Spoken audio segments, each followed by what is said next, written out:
Welcome back, everybody. In part two of this two-part series, we're going to pick up where we left off and finish our Niagara particle system water light show. In this part, we're going to create the blueprint which drives the Niagara particle system in both velocity and color for the different user attributes or user parameters that we created in the first part. So I created a blueprint to hold my particle system. And if we open up that blueprint, you'll see that I have a static mesh, which is just a sphere with a M water lake material applied to it. This is part of your starter content. You can find that. The next thing is I have a Niagara particle system. And this system you add by going to add component, Niagara particle system. You add that. In the particle system then, you have to choose what system you want. And so that's where I chose my fountain system that I had created earlier. So now that that's created, you'll notice that if you look at the angle here, it's off by minus 10 degrees. And I'm going to show you why I did that. So I'm actually going to crank that up a little bit more. I'll do 14 degrees just for grins. And the next thing you'll notice, I have a rotating movement component on here. So what this does, if you go to add component and type rotating movement, you add that component in, and if you look down here on the right, you'll see that you can control the rate of rotation.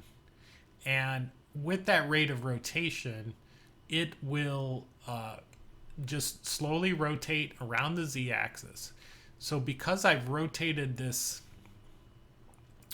minus like 15 degrees, when it rotates, it's going to kind of spray the water around the side. So let me switch back and show you what the final example looks like. And then there's just a few more things I have to show you. So let me turn this on. And now you can see this rotation occurring, and it's shooting the water in all different directions. There's another thing that you're going to see, which is the color changes and the amount of force that's shooting the water up. Let me show you how I did that. So if we go back to my event graph, the way I accomplished all of the color changes and all of the force changes is really, really pretty simple, and I think you'll get a kick out of it. Okay, the way all of this works is, this is my blueprint for my fountain. When begin play starts, it's going to kick off a timeline. And that timeline is set up to continuously loop.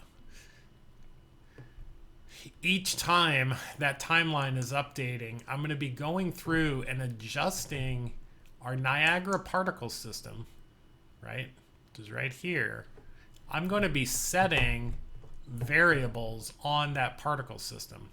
So I'm going to set the min and max variables to control the height of the fountain. I'm also going to be setting the color and the mist color. So color is the color of the water, and the mist is the color of the mist. You'll see that. And then the last thing is I'm going to be setting the rotation rate on our rotating movement. So over time, we can adjust how quickly the rotation rate spins around or slows down. Okay, so just a reminder. So let's first look at, so setting these two variables right here. It's really simple. You get a reference to your Niagara particle system. That's your target. You give it the name of your variable. Now let me pull this up so you can see. In our fountain system, over here on the left, you're going to see all the different user exposed variables. And I am using the latest 4.25 Unreal Engine, so beware of that. You can see all the different names. So all you need to do is put in the name, color, max, min, or mist. Right? These are the names that I chose. You can use whatever name you want. And then back in our blueprint, min and max.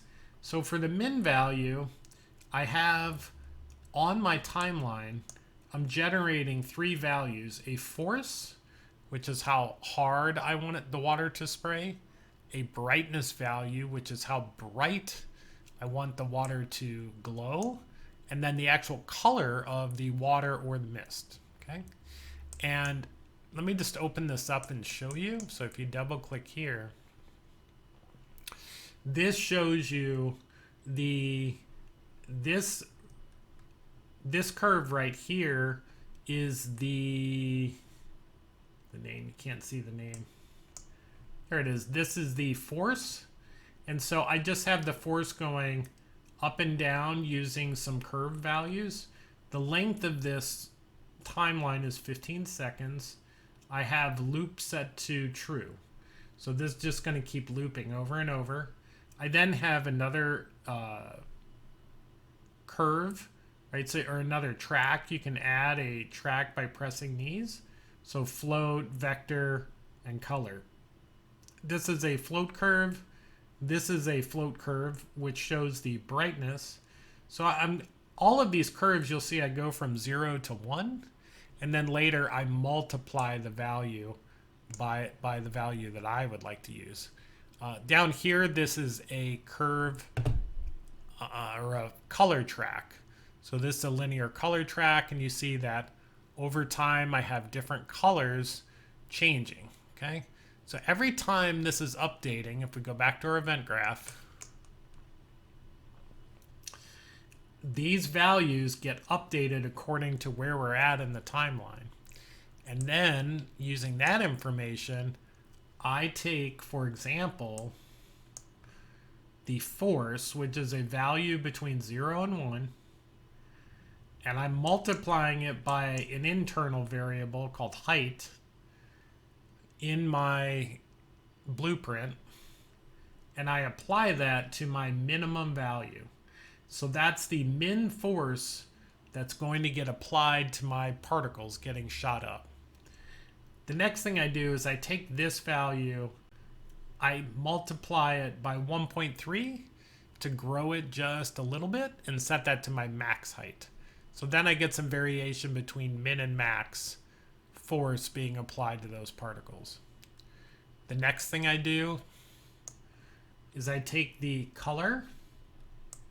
Okay, looking back here, I take the brightness and the color, and I end up multiplying them by some arbitrary values.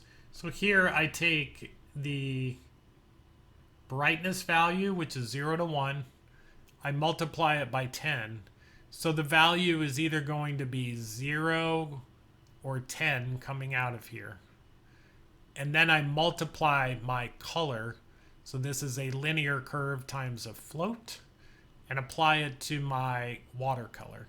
So then the water will either glow less or more and be that bright. The next thing I do is I control the mist, which I don't want to be as bright. So I multiply it by a smaller number, 2 and here. Okay. The last thing I do is I apply the brightness value sort of arbitrarily to 360 to control the rotation rate. And again, these numbers, you can play with these all day long to rotate as fast or as slow as you want. And if you want to create a whole separate curve just for rotation in the timeline, you can do that too. I just did this for expedience. So then when you put this all together, so when I run this, you'll see this whole, let me go ahead and run this and you'll see this. This is constantly getting called. So over the whole lifetime of this running, you're setting the min, the max on the force, you're updating the colors, and you're updating the rotation. And the result of that